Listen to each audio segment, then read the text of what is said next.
This course comprises a book entitled Persian Language Teaching.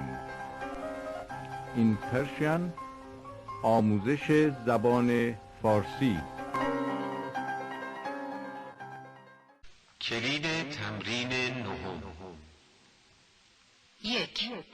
من از هیچ کس نمی ترسم. 2. سه‌شنبه روز 4 هفته است. 3. جمعه تعطیل است. 4. ناهار من 1 ساندویچ است. 5. چند تا درخت جلو خانه ماست. 6. او در کلاس همیشه جلو می نشست. 7. رئیس اداره جلوتر از کارمندها می آمد. 8. آنها کمی ناراحت و بیحال بودند. 9.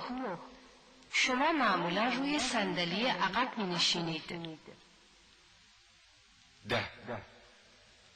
مدیر مدرسه صدایی بلند و قوی دارد.